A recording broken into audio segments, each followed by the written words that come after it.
only Cold Anvil. And yeah, we messed up, but it was still a turn 5 lethal. God damn. GG. Oh my god. Insane. Hello YouTube, welcome to Fine Dane. Today we are going to have a look at Jansen, Chaos Crafter in Historic Brawl.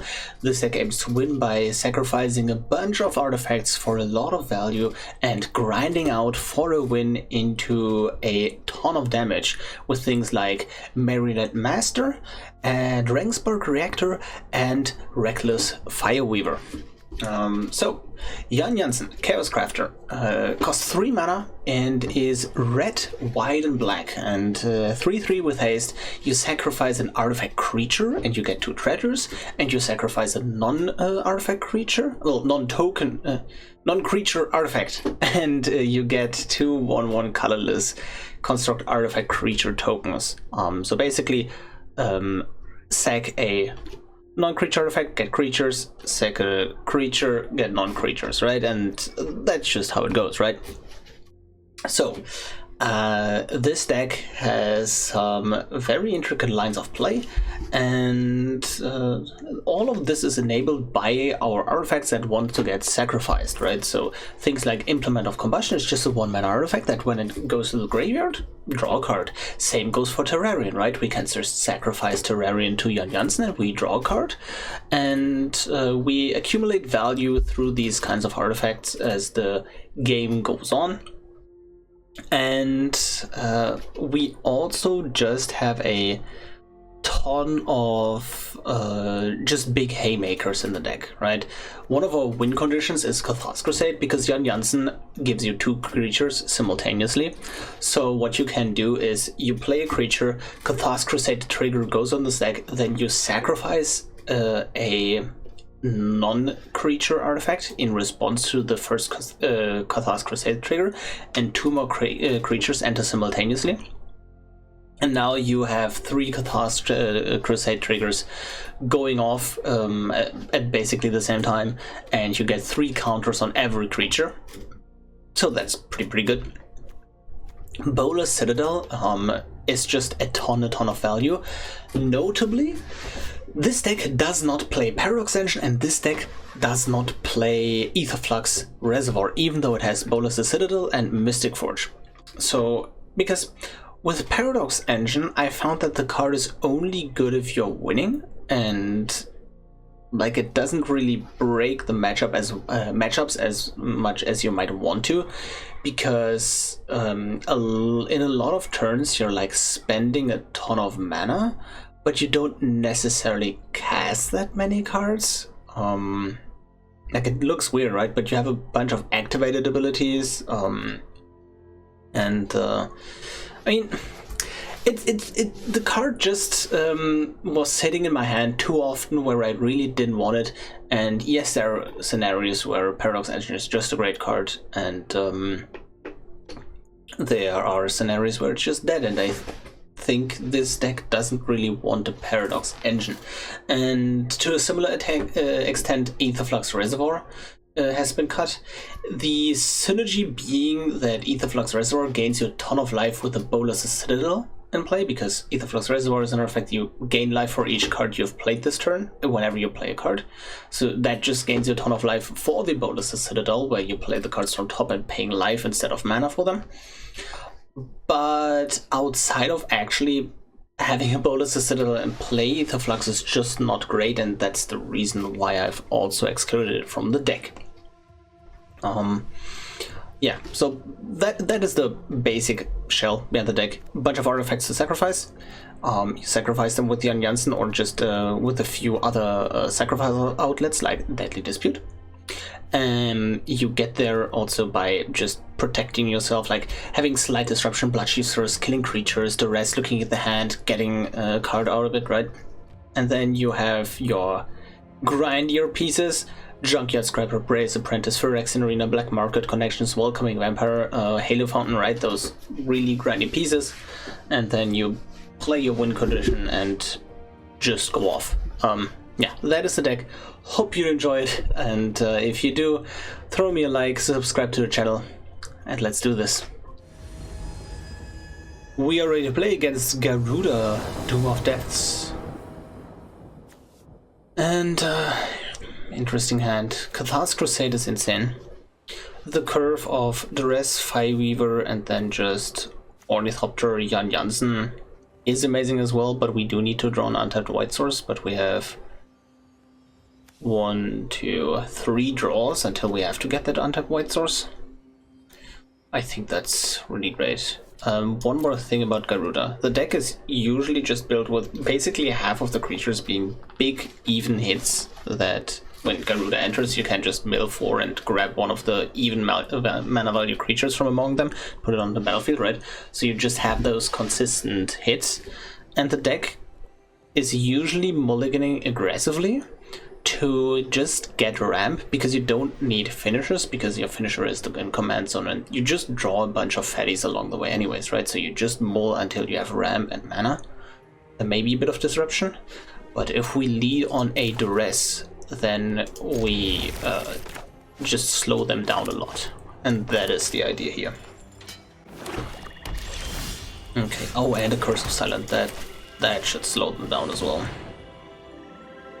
Okay, don't think we need to take the Brainstorm, because that, you know, doesn't quite get them deeper into the deck. Because, like, they're going to draw cards, right? But then they're just going to draw the same cards eventually anyways. But yeah, okay. Reckless Fireweaver. I don't think we play this Ornithopter yet. But this is pretty good. So we lead on the Ornithopter in case they have a kill spell. And then we play Jansen, because if we do it the other way around, right, they can kill Jansen in response to us casting the Ornithopter. But this way,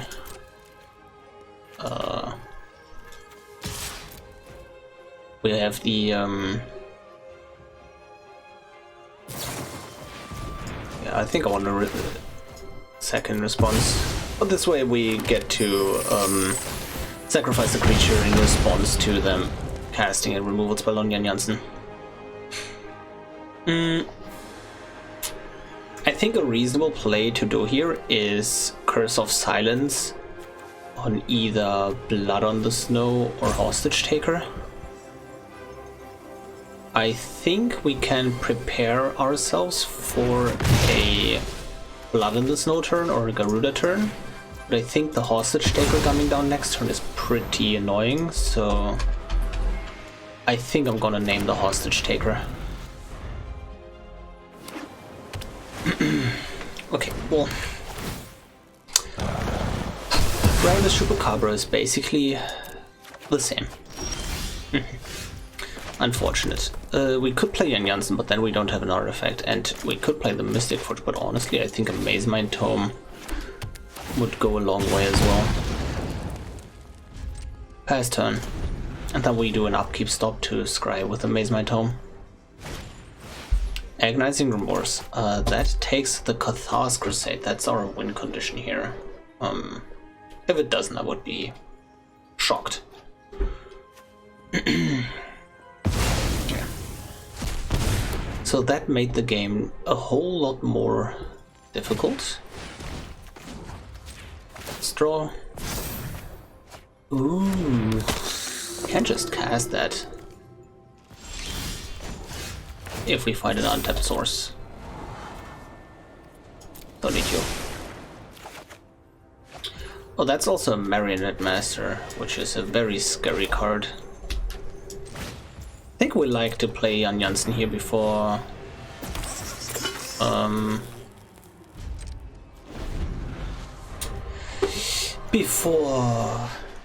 the Blood in the Snow happens here, and we can sacrifice the Maze Mind Tome. Well, that's a Witness Protection. That's fine, I guess, because we eventually get to sacrifice it with the Liliana anyways. We're just a bit far off right now from doing exactly that, right? Fertile Grasp, sure. No blocks. Yes, Plains is one of the best draws here. Don't need you. And I think... Oh, maybe we want to have that as an option here. Land. Do we want to draw Ephemerate? That's pretty good here. Yeah, I think we want to get that Ephemerate. Because we can attack with our commander. Flicker it. Yep. And then sacrifice an artifact creature. And I think we just want to go Lily and... I don't think we want to get the Welcoming Vampire, so let's see what we get first here. Oh, land is perfect. Lily, and I don't think we want to downtick, we want to uptick. Reason being is we want the Jansen and the Construct in play, so we can go Marionette Master next turn. They completely whiffed on Garuda, as is tradition. Like, even if you play like, I don't know, even if you play, I think 40 creatures, you still only have like a 70% chance of, you know, hitting. I don't think I care about the life gain too much. Well, I kind of do, but like, I think this way it's a bit better here. I don't think we want to draw this Jansen Smelter. So with Ephemerate, it comes back in your upkeep. Then you hit full control. Bottom right, you see where I'm going full control or just control, right? And you can select the Ephemerate. Now put it on the stack, and now we sacrifice this artifact creature in response. We get the Liliana trigger. I think we want to get rid of the Jansen Smelter. Yep, and now all of that is happening, and we get our Jansen again, which is pretty great. So now just Marionette Master. It's usually just like 99% of the time we just put counters on it, because now it has 4 power. I'm currently thinking 1, 2. Oh yeah, that's just lethal. So what we do here is Marionette Master, deal damage, and you notice that the sound bugs out here, but that is just a bug from the recent expansion here. So we sacrifice Mystic Forge, deal damage, and now we sacrifice our 2 artifact creatures, and that is exactly lethal. GG! Yep, and that's how we do it in Jansen. Oh, beautiful. Good game. We are ready to play against Atlas the Cinderwind. And 1, 2, and a Fateful Absence. Yeah, I liked it. Let's keep it. Okay.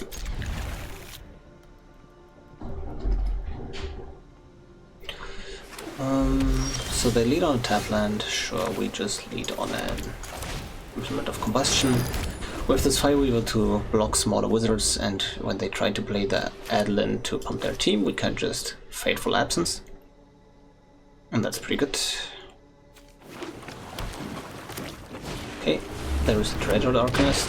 Sure. Do we just Fateful Absence that right now? I think it's possible that we just want to get rid of that right now before it gets to create any value. Especially since we've drawn the Baleful Mastery right here for their commander.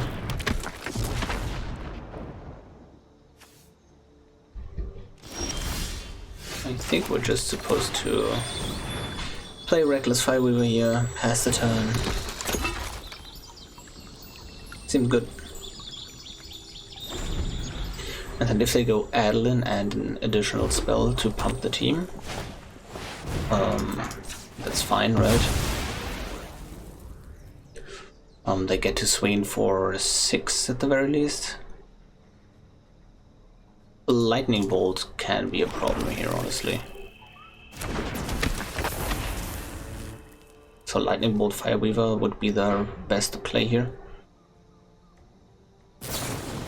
Wizard's Lightning, basically a Lightning Bolt for all intents and purposes. So a red source.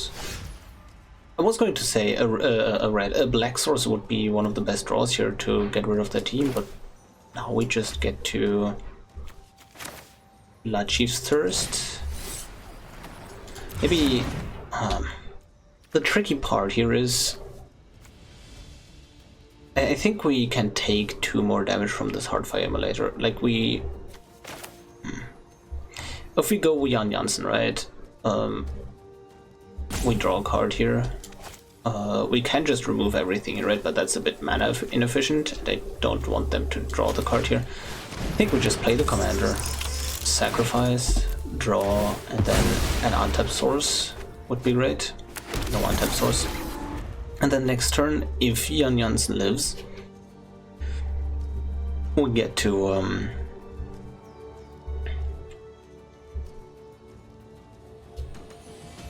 make treasures, and from that point onwards it's going to be pretty good.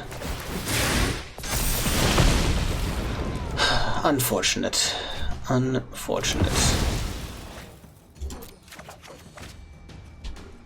Okay. We need to jump here.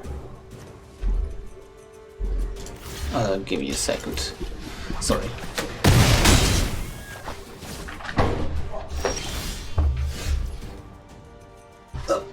Okay, I am back. Sorry for that. Let's see. We get to not do that much, honestly. So Blood Chiefs, the Heartfire Emulator. They get to kill the construct. They have a protection spell that's, you know, pretty bad for us, but I think it's fine. Kill the Adelies in our turn? Maybe that wasn't the best choice here. I think we wanted to do it in their turn to overload them on mana, right? Yeah. Okay. And then Dragonspark Reactor. Now, but here's the thing, right? Now we get to... Oh, Herald's Horn, interesting. Now we just get to Baleful Mastery. Something. Okay. We just play a Wishclaw Talisman. If we draw an untapped land, we can Jansen activate Wishclaw and in response kill sacrifice the Wishclaw, not kill the Wishclaw. Pharisee. That's fine.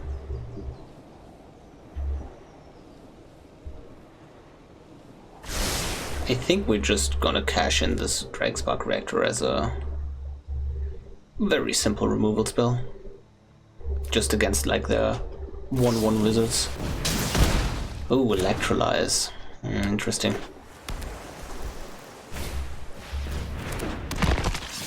Okay. Ooh, Oswald Fiddlebender.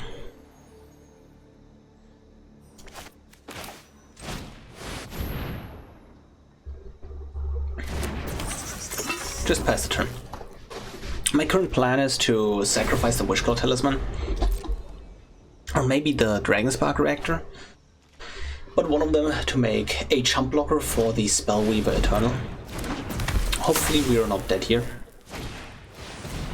Oh, that is pretty bad for us. Okay, if they have a removal spell for Jan Jansen, that's a lot of trouble here. Or just any spell off the top deals 2 more damage. right? What do we get rid of? So if they have a removal spell for Jansen, then we want to get rid of the Wish Claw, but we don't have the mana for the Dragon Spark anyways. So let's just jump with a Construct token here. Frostbite, sure.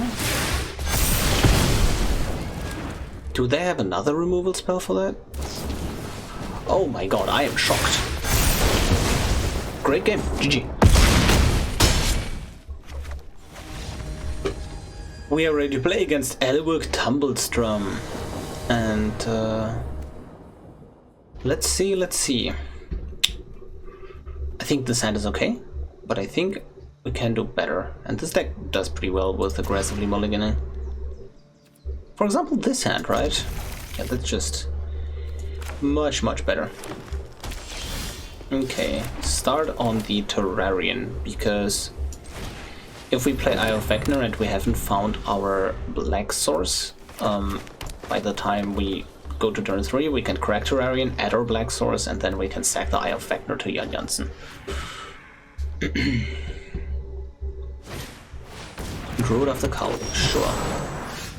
So we have to play our red source here. Eye of Vecna. Pass turn. Oh, maybe we just want to go with Breya's Apprentice instead. I think it's a pretty good card. Plus, venture into the dungeon. Okay. I think I want to decline here. Oh, there's the black source. Now we have a choice. I think we just want to start generating value with our commander. That's usually how it goes, right? And especially with this Marinette Master in play, I think we want to set up a world where we just are able to sacrifice a ton of artifacts. Like if we sacrificing 7 artifacts. If we sacrifice 7 artifacts, that just deals 28 damage to the opponent, and that's, you know, lethal.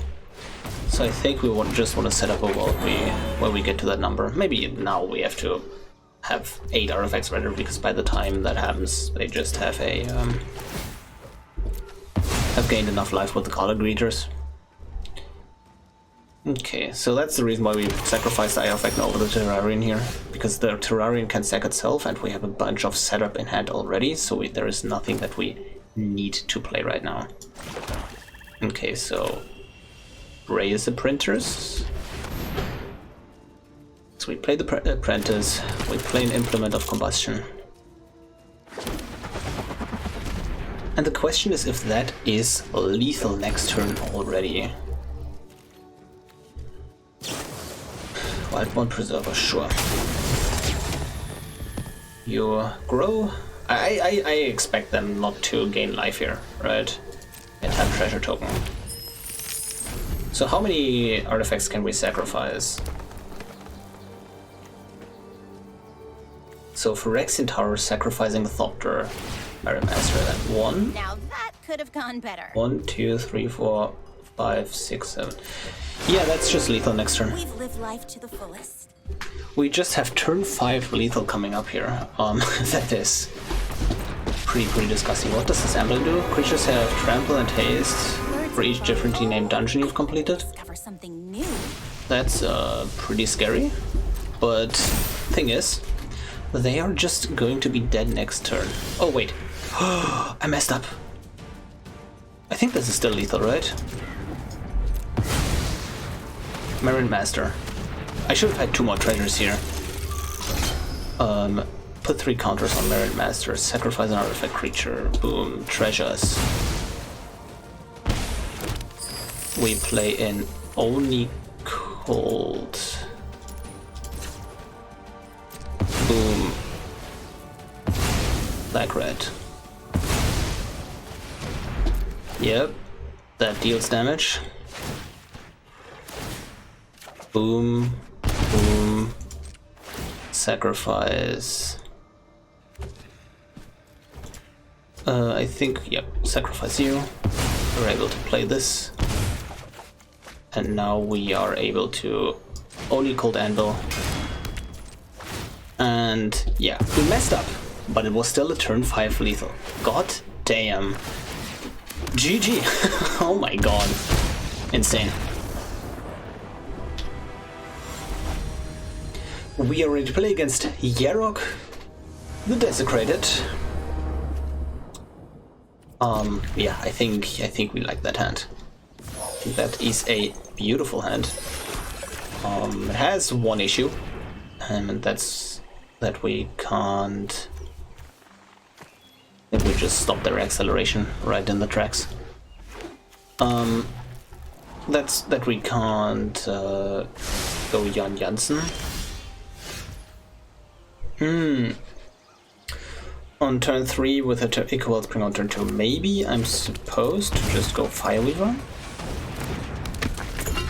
And then Signet, Wellspring, Signet, Wellspring, because that's the artifact we actually want to sacrifice with the commander. And now we just try to burn them out here. That's just going to be amazing.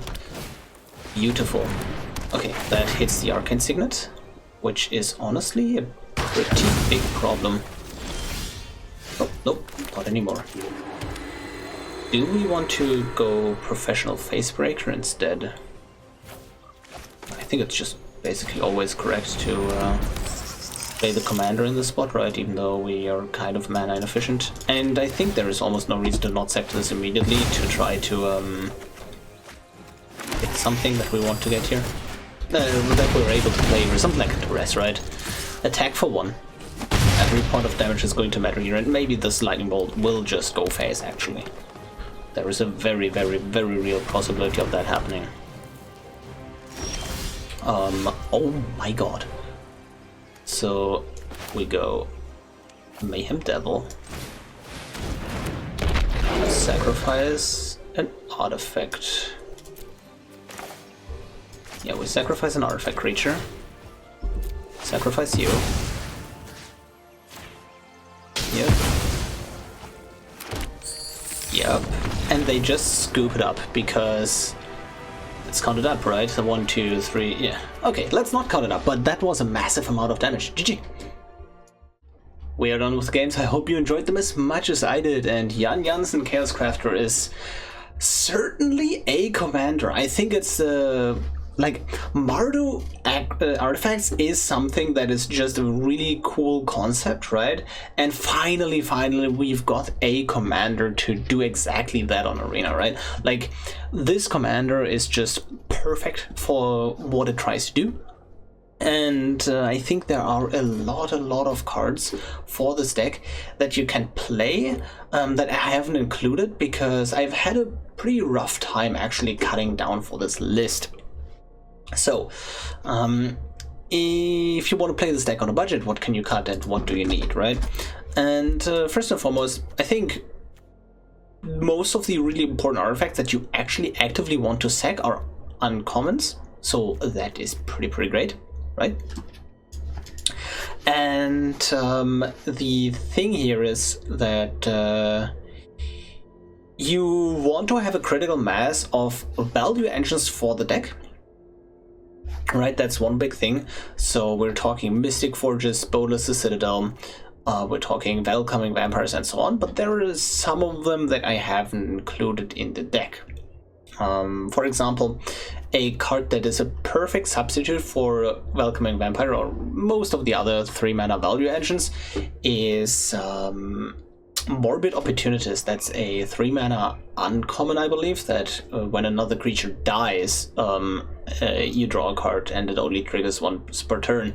So it's very similar to Welcoming Vampire. Welcoming Vampire just has a better body, and there are certain spots where you sacrifice a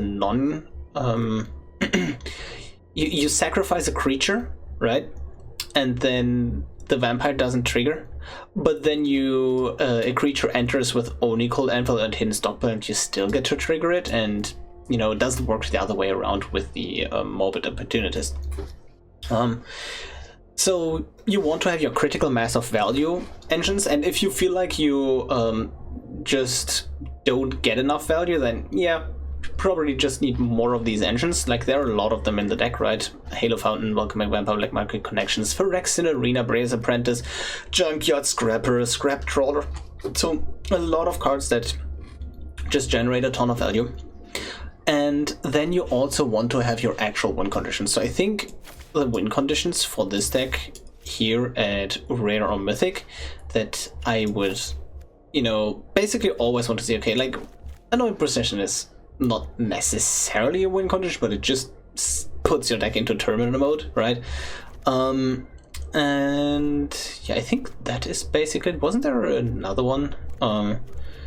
At Rare or Mythic, I think you really want the Merit Master and the Cathar's Crusade to actually be able to win the game. And then Bolas to the Citadel is obviously amazing as well. Liliana is good. You can play Loth instead, but it's going to be considerably worse. One thing to note, in this particular version of the deck, we do not have any board wipes. What we play instead of board wipes are, the Liliana and the Mayhem Devils.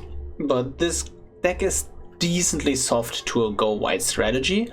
But a go wide strategy kind of gives you enough time to set up a very threatening board, and you can go wide yourself, right? And then with Cathar's Crusade you can just also just go over them very, very quickly. So maybe you want to consider one more board wipe. The interaction, you want cheap interaction. I think that's very important for the deck, but play what you have in the interactive slots. Like, I play basically all the interaction here is at 1 and 2 mana, like Baleful Mastery, Fateful Absence, Lightning Bolt, and so on and so forth. But just play whatever you need, right?